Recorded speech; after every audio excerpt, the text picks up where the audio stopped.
So the next one, let's move to academic skills. And Mhm. many academic projects, they don't have obvious business outcomes. So for someone from academia, how can they frame their research projects so all those projects show business impacts, which the hiring team care? Yeah, that's a really good question, which is what I struggled when I was showing my PhD projects, when I was Mm, presenting that in industry. And that's where I have heard a lot of academic candidates struggle as well, mm, because we want to present our thesis, we want to mm, present our methods, but mm, industry folks don't want to listen to our thesis. mm, I think one thing is we fixate a lot on methods. mm, Methods is good, but I think the main thing is how you can frame your research study from from the academic setting, how you can show the impact. mm, That is the most important thing. Impact not in the form of publications, but if you have a project and you have these insights, what happened because of those insights? And I'm pretty like this is easier said than done, because even I did not have those things in my portfolio. That's why I was saying it's good to have those internships so that you can get some industry experience along with your PhD products experience. PhD project experience, because it's really difficult to show the impact that industry cares from your academic research projects. Um, if you can translate your insights into any like product language, that would be really good. Like for example, let's say my thesis was on electronic health records and I had recommendations for electronic health records. mm, If you think about electronic health records as a product, mm, then I was showing I had these recommendations. mm, And then even though the electronic health record companies did not implement that, there was a person at the hospital. He took some of those recommendations and he built a dashboard mm, for the nurses to use. It was not a perfect solution, but that is something that worked. And then the nurses really liked that because now they could see, like, it addressed some of the pain points that they mentioned during the interviews. So that's how I framed it. Again, from the academic research, you won't get like the system usability score mm, increased from 60. No, you're not going to get that, but that's the reality, right? Like mm, you don't have a benchmark score. Yeah, we don't, because that we didn't not run a benchmark. But if you can translate the your insights to a mm, product based language, it's basically learning to simplify without dumbing it down. mm, For the industry folks, like just try like talk in their language. I mm, think that would help. mm, Yeah, in your portfolio presentations, you shouldn't focus all your time on methods. mm. Show the methods and then move on to insights and impact, because that's the meaty part for the industry folks. I see. So even sometimes those impacts does not apply to business.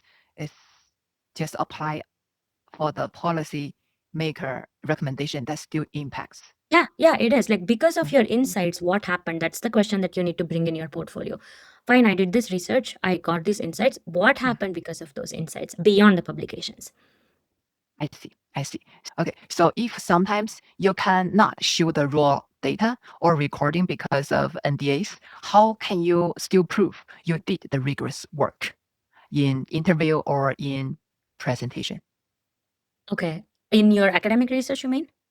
Any research, any research you want to present in the interview.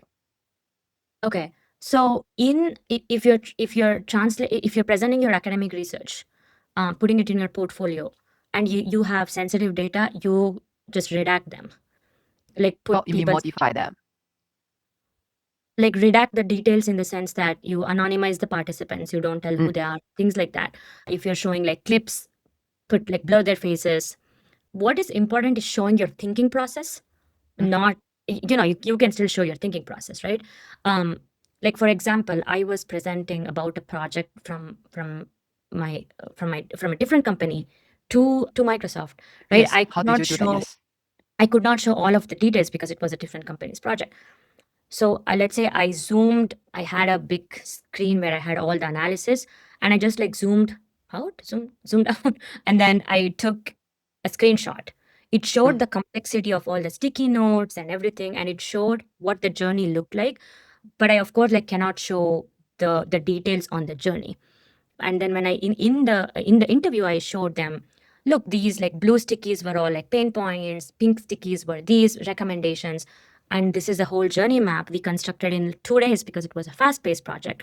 And they were like, oh my God, that's a lot of data to analyze in 2 days. And that's a really good, like a very quick and messy and dirty way of doing things. So you just show it basically emphasized the thinking, the decision making, not the actual artifact. I wasn't able to show the actual artifact, but that's still okay. I showed them my thinking process, what I did. I see. Yeah, and Okay, even within companies, if you're presenting, because that was also your question, right? We get NDA signed by our participants for internal use. We mostly, we can't like play the recordings and stuff. But also, even when you're presenting internally, we anonymize. We don't say this person is from this company. We just say Mm. P5 software engineer enterprise company, something like that. Because we are still like internally, we are presenting at like different levels, like we are presenting at internal conferences and all that. We still have to follow Microsoft's data guidelines. See, I see. hope that answers. Yeah. Yeah. Yeah. So, okay, so the next question is, what is the question you wish people ask you more often about your career or your life?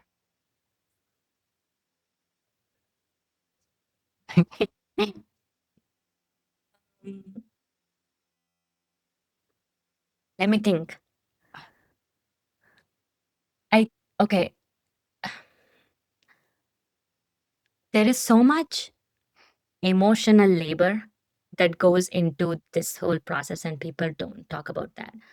Emotional labor in so many ways, right? Like people are managing so many things. And yeah, I mean, let's say your like let's say my current job might be a dream job for somebody else who's looking for a job right now, which is I'm just telling, but it took so much emotional labor for me to get here, and people don't usually talk about that. It's not always that simple.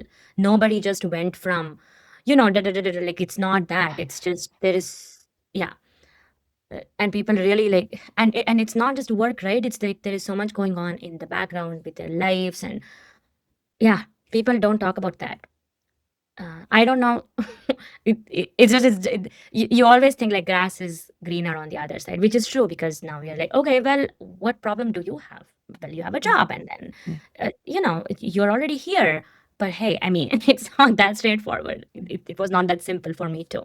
Um, yeah, like so many career transitions. I had to go through career transitions to get here. mm, Like 3 years I worked as a software developer.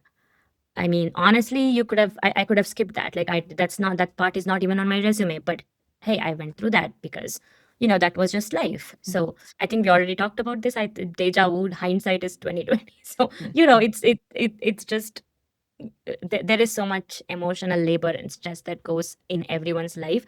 And I wish people would talk about that. mm, Like, mm. how is life beyond work or personal? Like, what is going on? People don't talk about that. But yeah. Yeah, I really like this answer. Yes, we should talk more, like have more encouragement to talk about the difficulty part, how to get there instead of, okay, you know what, I got there. Yeah, exactly. The road is Yeah, not that straightforward for yeah, anyone. yeah. Oh, Yeah. by the way, did you work 3 years as a software developer? Yeah. I After my didn't know master. that. Yeah, Yes, after my master, I think I was telling you the service now, implementing service now at the Children's I Hospital know, of. but I was thinking you are still UX research in service now. You say you're a No. software developer. Did you Yeah. write So code? yeah, and that's where I realized I don't want to be a programmer. And I applied for research jobs, right? Like I did my master's, and then I got my first job at the Children's Hospital of Philadelphia. I was implementing ServiceNow as a tool Mm, at that company, at the Children's Hospital of Philadelphia, at the hospital. And then I did that for 3 years for financial reasons, visa reasons. There was multiple reasons. But then that I mean, I learned a lot. That was my first job out of college, first job ever. But I did not want to do that for the rest of my life. So mm, during my master's, I was a research assistant at a lab where we were doing like eye mm, tracking, usability testing, those kind of studies. mm, So I said, okay, well, maybe I should go back to school, like do some work on user research. And I really wanted to be in healthcare. So I mm. picked some projects that were at an intersection of healthcare and HCI. And that's how I got into Drexel and with my advisor. So I applied again, like I started the application process and everything, and then I got into Drexel, and then that's how I got into PhD. I see. So when you was a software developer, I remember you said you took some certificate about data science from Harvard. I Yeah. think, I assume after that you got the software developer job. So it's like No, front no. end software? No, it's No, I already got the job. I was using the tuition reimbursement program because they were giving us the ah, yeah, so I was using that to get that certificate. mm, But then I did not want to go the data science route. I had one course left. mm, It was very hard, the certificate. mm, mm, mm, With a full-time job, it was really, really hard to do. mm. I had one course left and then I got into the PhD program, so I just let it be. Yeah, Oh, I see, I see. So you yeah, were a software developer already. So like what yeah. are the main job responsibilities? Front end, it's what? Yeah, it was mostly on the web app side. It was not, like full stack developer Mm, and any mm, of mm, it was mostly on the tool itself, mm, on ServiceNow, how mm, to implement that tool at, for their ecosystem. Implement a ServiceNow tool for their ecosystem. Yeah. Okay. Mm, wow. Okay, so 3 years this is not even on your resume. You decide, No, at least you decide, that's not okay, even, that doesn't even get a line on my resume. yes, yes, yes. At least this, you decide this one doesn't work for me, right? Yeah. And it's, spent 3 years of my life, but it's okay. It's, yeah. Wow, what a journey.